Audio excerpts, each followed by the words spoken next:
You know, when it was announced that Canelo and Triple G would be fighting on September 16th, you said that it took away a date from Mcgregor Mayweather.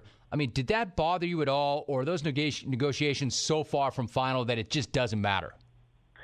Yeah, no, it's just that was kind of the date we were shooting for. You know, I was doing an interview earlier, and they said, well, the MGM said that you hadn't held the date, and we hadn't held the date, but that's the date we were shooting for. And again, like I said about life, you know, I didn't see any big fights coming up, you know, that we couldn't have took the date from if they ended up with that date. But then they come up with Canelo and Triple G, which is a real fight. You know, that's a fight I'll actually buy tickets for and go to myself. So, yeah, life waits for nobody, man. We should have moved faster. We should have been further along in the negotiations, and it's our own fault. All right, so, I mean, you just own that, Dana. It's a pretty candid thing to say, so where does that leave you? For instance, you've been on record as saying, look, this is not the best thing necessarily for our business or our company, but I'm not going to stand in the way of Conor. But then now there's another obstacle. Do you finally reach a point where you say, you know what, maybe it's just time to move on from this fight? And is that point coming soon? Oh, definitely. And I honestly believe that Conor would feel that way, too. But this has nothing to do with Mayweather's side. This is on our side. You know, Conor just had a baby. And, you know, anybody who has kids know how that is leading up to that.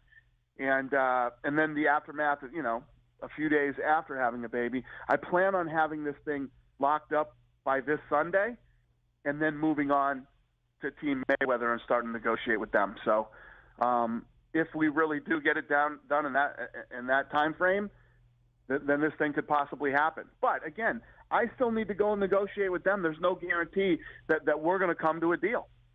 Dan, just so I have that clear, are you saying that like there's a Sunday deadline that you have to get this thing done by Sunday or you're going to move on and it's over? Yep, absolutely. What are the chances of that happening between now and Sunday? I think they're pretty good. Hopefully Monday, I'm going to sit down and negotiate with Team Mayweather. But there's a hard deadline in your mind for Sunday to get this thing done, or you're going to move on? Yeah, I just can't keep messing with this thing, man. I have to run my business. And I have to focus on all the other things that are going on around here. You know what I mean? I do know what you mean. So what you're saying is you'll get Conor's side done by Sunday and then move on to Mayweather, or you're just going to move on, period? Correct.